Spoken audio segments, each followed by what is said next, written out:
This talk emerges out of a long-standing, if sporadic and patchy interest in Arab culture, recently renewed by a neighbour's successful application to Oxford to read Arabic and Islamic studies.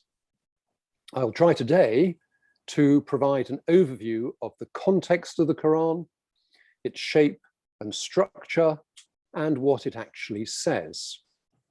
I shall avoid all controversy and contention.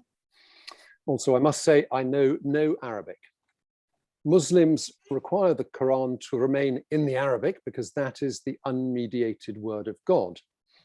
Different translations into English can produce markedly different readings of the same passages.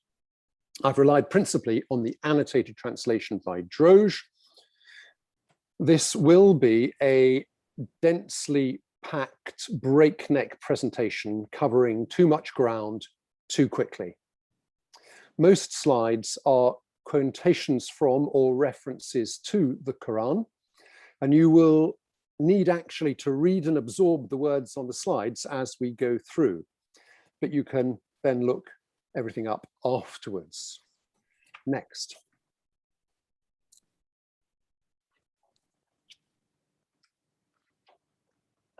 Sheen is being a little slow.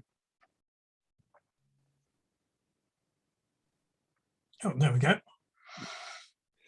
The word Quran, al-Quran Arabaya, means something like the Arabic recitation from the written text. Both written and recited, it straddles the categories of literary and oral material. But it always identifies itself emphatically as a book. It is al-Kitab al-Mubin, the book that makes all things clear. Structurally, it is divided into 114 chapters called surahs. Rather, as in the books of the Bible, each surah or chapter is divided into verses or ayahs, and the total text has over 6,000 verses, adding up to some 158,000 words. To give a sense of relative scale, longer. Next. The number of verses in each surah varies, and you can see from this graph here that generally the surahs become shorter the further you get into the Quran. Next. Let's start by considering the first surah, called Al-Fatiha, the opening. It's a prayer. It tells us a lot. God is conceived on a universal scale, immensely powerful and merciful. The human position relative to God is one of dependency and submission. The word Islam means submission. God requires adherence to the straight path. Significantly, the Quranic Arabic word for path has no plural. Humans are separated into the blessed and those on whom God's anger falls. There is no other sort. We can see here something of that binary sense found in many religions of being apart from others, special, correct. As master of the Day of Judgment, God expects a certain belief and conduct. So today we shall try to get a handle on at least something of that belief and conduct. Next. The Quran was received from God by Muhammad. Muhammad did not personally write it down as he was illiterate. Muhammad's life as a prophet covered 2 decades and 2 cities, Mecca and Medina. The compiled authoritative text of the Quran emerged around the year 650, 2 decades after his death. Muhammad himself did not assemble the text in the form we have it today. Next. Quranic scholars conventionally divide the Quran into those surahs and verses written down in Mecca and those written down in Medina. Meccan surahs and verses are dated earlier, while Muhammad was in the initial period of revelation. They tend to be more spiritual and poetic, with more allusions to previous scriptural narratives and prophetic utterances. Medinan surahs and verses are dated later, reflecting the Muslim experience of exile from Mecca and the creation of a governance function in Medina. They are more about intra and inter-community issues and are often concerned with jurisprudence, what we might call rules and regulations, and are more prosaic in style. Next. One further bit of context. Reading the Quran, we need to be aware of two other textual traditions alongside it, the Hadith and the Sirah. The Hadith are a series of traditional narratives dating back to the lifetime of the Prophet. More on this later. And the Sirah is traditional biographical material about the Prophet. According to the Sirah, and overwhelmingly implicit through the Quran is the utterance of God, dictated by God to Muhammad via Gabriel or Jibril. Unlike the Hadith and Sirah traditions, the Quran names very few contemporary 7th century individuals, locations, or events. Mecca is mentioned only once, and Medina not at all. But it extensively refers to and is rooted in many narratives of the Hebrew and Christian scriptures. It doesn't really story tell in the way the Bible does. The scriptural stories are briefly alluded to rather than recounted at length. Next.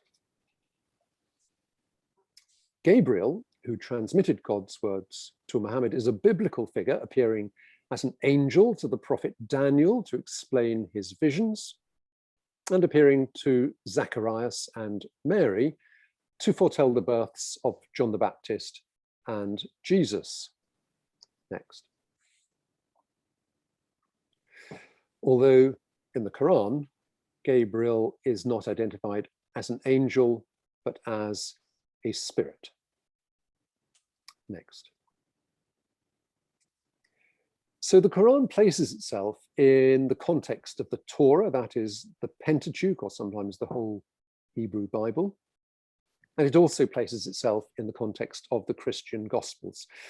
Many scriptural personalities feature prominently, such as, most frequently, Moses, Abraham, whose pure monotheism is seen as identical to Islam, Noah, and Joseph, he of the coat of many colors.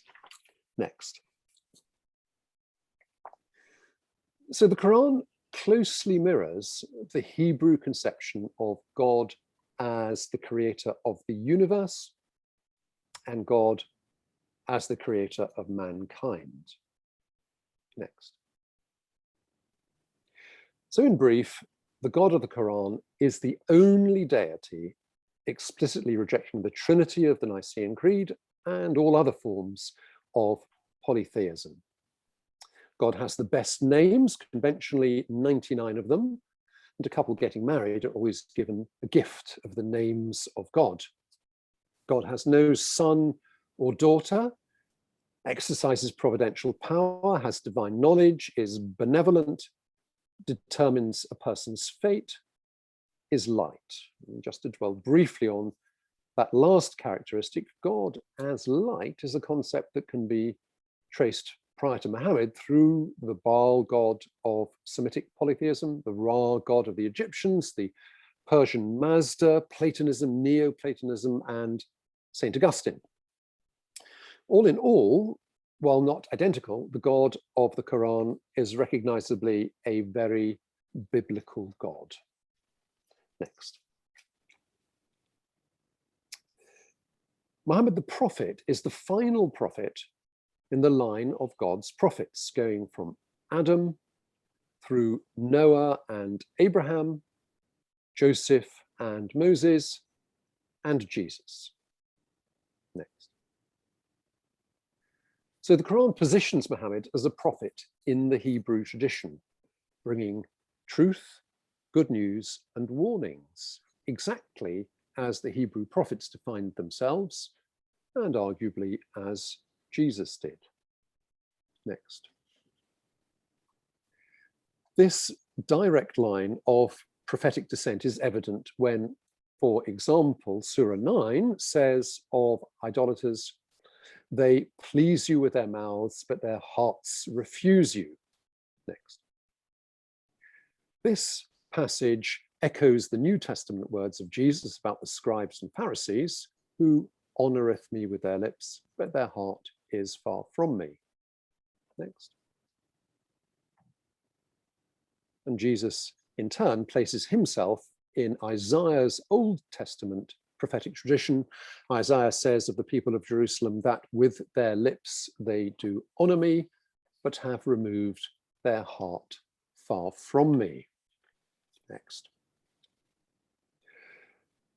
But the Quran can also express hostility to the Jews, as do the Christian scriptures, even though, for example, their shared accusation of Jews killing God's prophets has no scriptural or historical basis.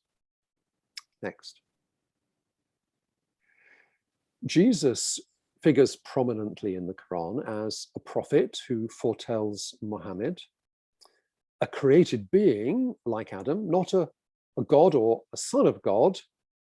Jesus is not crucified in the Quran, but is still raised by God, is a miracle worker, and was sent down the heavenly table. And that is a respectful reference to the Christian Eucharist.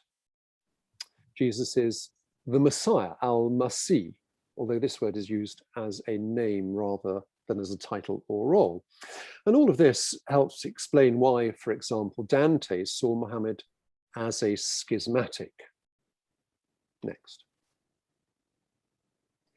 Parables occur in the Quran, but they're often little more than not very extended similes.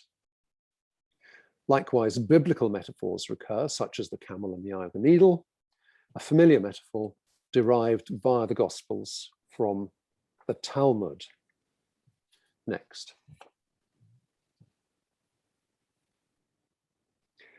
The Arabic word for paradise, Jannah, means garden, and not surprising for a desert-dwelling people. Rivers flow through the paradise garden, rivers of water, wine, milk, honey. The male occupants of paradise are provided with spouses, drinks of camphor, and next, and aristocratic clothing and furniture. But crucially, at least for me, Surah 47 explicitly speaks of paradise as a parable. And this is a significant example of a key issue. How far and in what ways should the Quran be read literally? And how far and in what ways should it be read figuratively? And this question, which explicitly and implicitly applies to many, if not all aspects of the Quran, is critical for every reader. Next.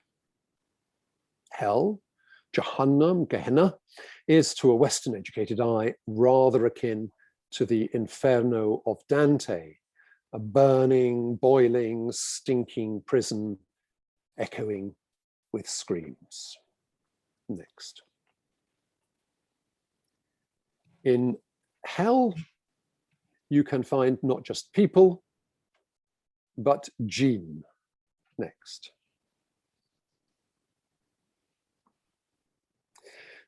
Jinn, remember the genie of the lamp, appear only in the Meccan surahs. They are beings created from fire, not from clay like humans, and are created to serve God.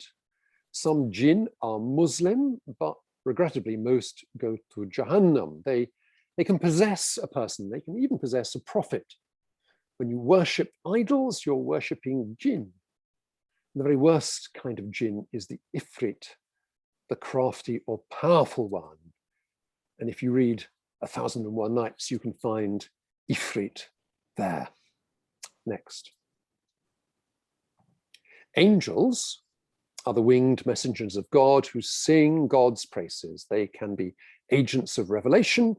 Recording angels watch over humans, record their deeds, and are present at the day of judgment. They're not female, and all in all, very similar to Western traditions about angels. Next. So now let's look at human conduct. The Quran permits trade and forbids usury. The Quranic word for usury is riba, meaning increase or gain, and is almost invariably taken to refer to lending money at interest, the usance of Shakespeare's Merchant of Venice. This prohibition on usury has produced the marked differences between modern Western and Islamic banking practices, although many nuances on the distinction between trade and riba remain unresolved. Next. The Quran discourages, but does not absolutely forbid, gambling, and disparaging nicknames are discouraged. Next.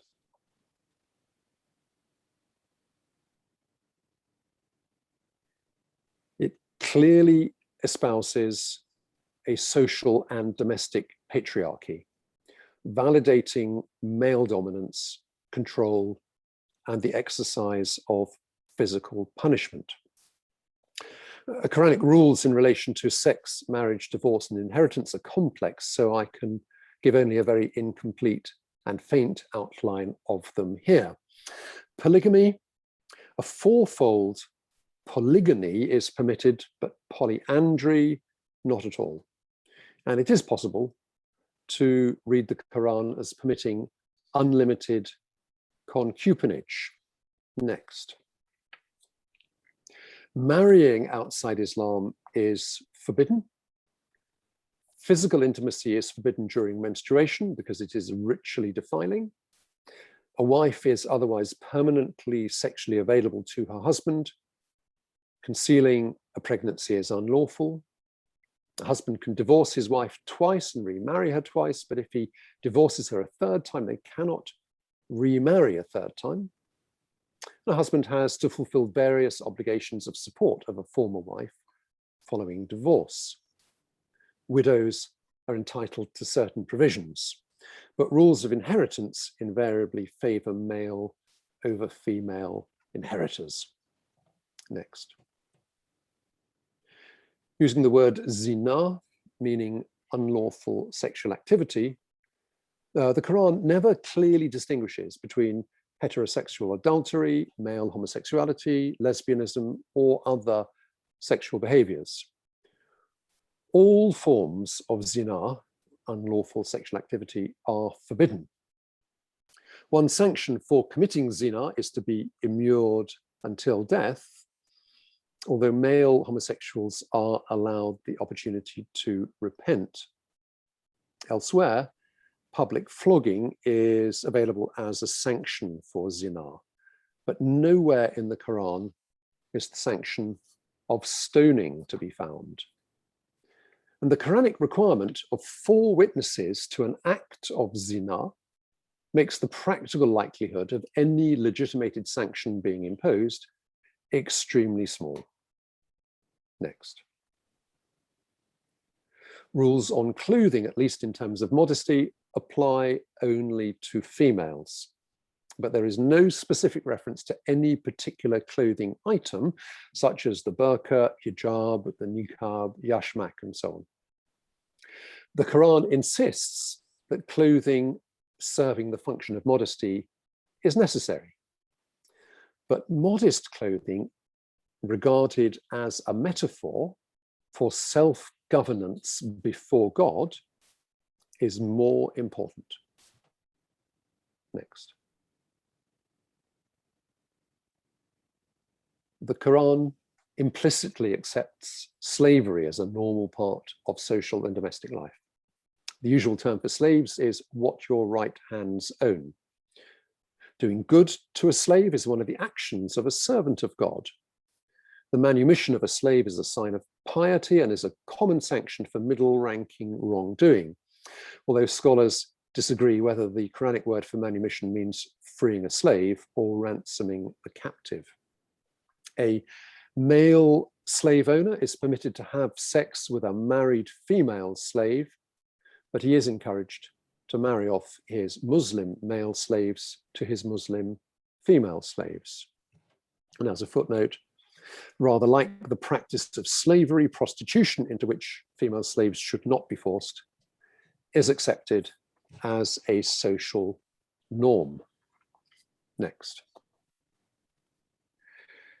Jewish traditions have a range of rules about eating and drinking, rules rejected, at least in part, by Christianity. Those Jewish traditions are mirrored in Islam, which repeatedly distinguishes between what is halal, permitted, and haram, forbidden.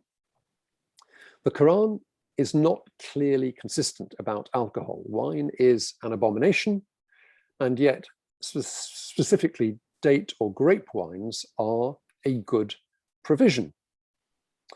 In wine is both great sin and benefits. And we saw that there are rivers of wine in paradise. Think of the Rubaiyat of Omar Khayyam. Next. Haram, or forbidden meats, are carrion, blood, swine's flesh, and what has been dedicated to a god other than God.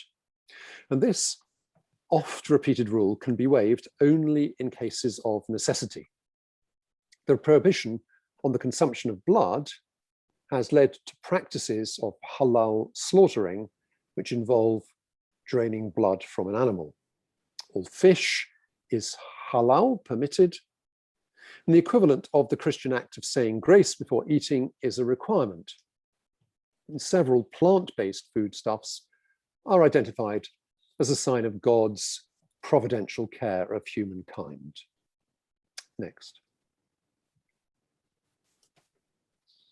Sustained fasting in the month of Ramadan is enjoined on the believer, but the Quran does not definitively specify the number of days to fast, nor does it define the sunrise to sunset fast, nor the precise character of what may or may not be consumed during the fast. And it allows for alternatives to fasting. Next. The Quranic rules for pilgrimage are lengthy and detailed, and you can find them closely followed today. Interestingly, the Hajj to Mecca is traced back to Abraham. Next. Jihad. As armed struggle, jihad is either defensive, fighting against aggression, especially from Meccan rivals, or offensive or expansionist, a command to fight against all unbelievers, fighting with a commitment so that victory comes and battle ends. And the Quran gives detailed guidelines on the conduct of jihad as warfare, about who is to fight, who is exempted, when hostilities must cease, how prisoners should be treated, and so on. Proportionality in warfare is emphasized, a sort of lex talionis. Some verses strongly mandate making peace.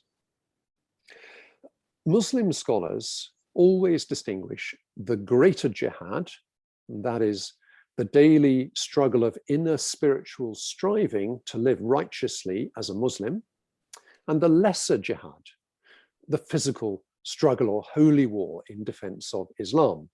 And you can infer from the Quran this distinguishing between the greater and lesser jihads, but it is not explicitly there in the text. Next.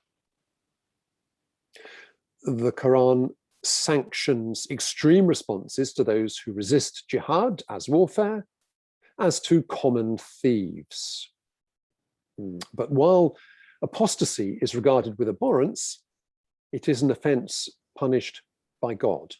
The Quran does not require judicial punishment for apostasy. Next. The famous sword, tribute, and no compulsion verses provide a spectrum of Islamic Quranic approaches to non-Muslims. The sword verse is an instruction to kill Jews and Christians unless they convert. The tribute verse conditionally allows Muslims to tolerate Jews and Christians provided they pay some kind of tax and endure some kind of humiliation. And the no compulsion verse unconditionally allows Muslims to coexist with any and all non-Muslims. So this brings us full circle to the questions of whether we should read the Quran literally or figuratively, whether any particular instruction has a universal or restricted application, and whether there appear to be options which passages to prioritize. Next. I want to end by setting the Quran alongside the Hadith tradition. Hadith is an account of something seen and followed by Muhammad's contemporaries and then passed on to following generations.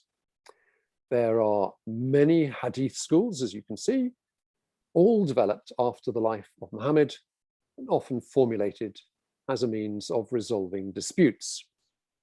And the multiplicity of Hadith schools has resulted in many differences of position within Islam.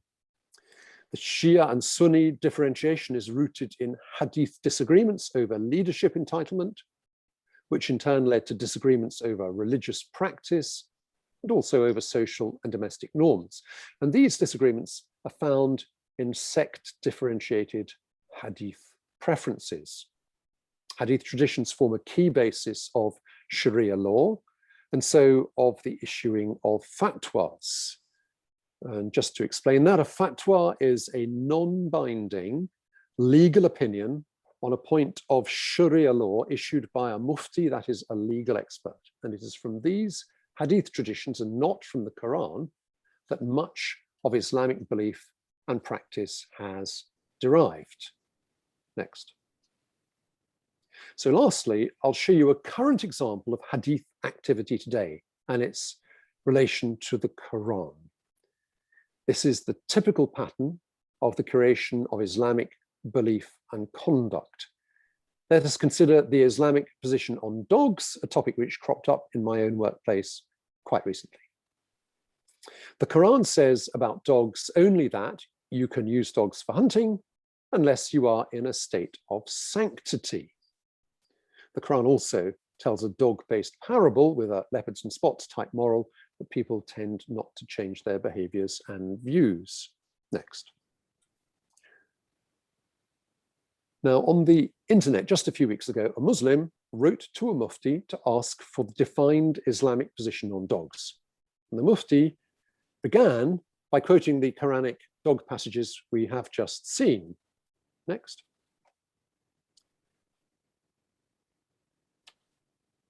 But his fatwa on dogs was based not on the Quran, but on hadith that say that you should not keep dogs other than for hunting or farming. Next.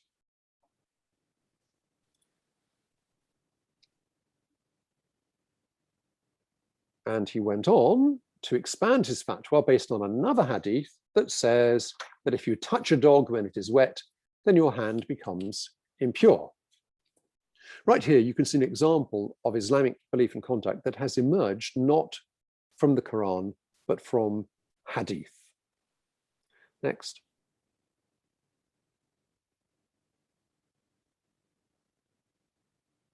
So my final and probably my only interpretive point is this.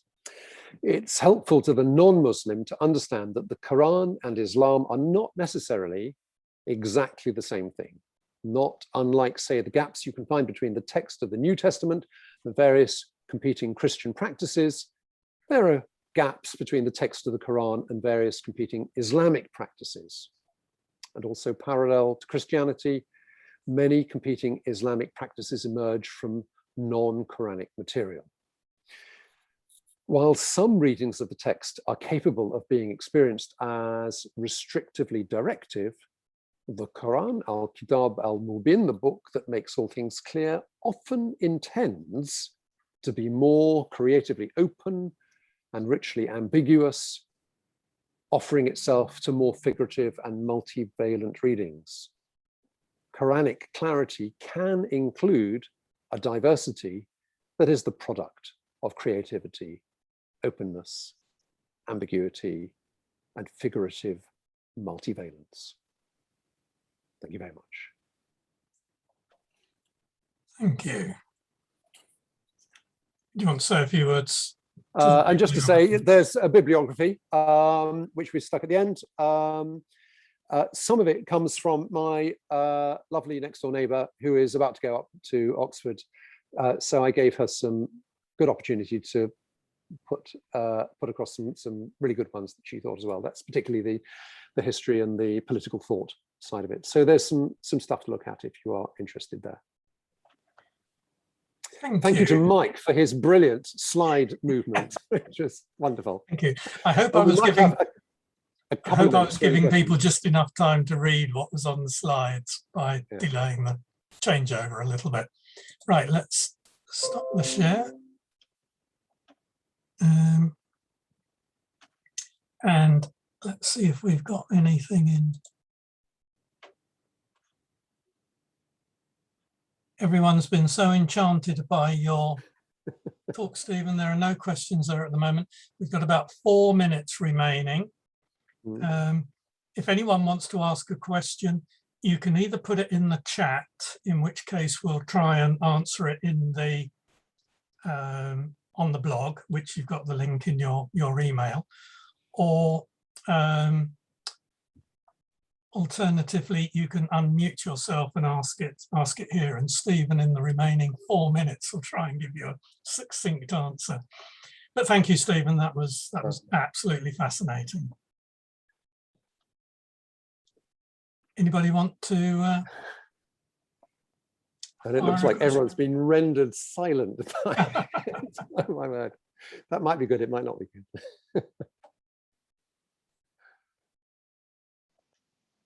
Henry, can I ask you a quick question about what is said about Mary? Because I think, as I understand it, Mary is referred to in the Quran.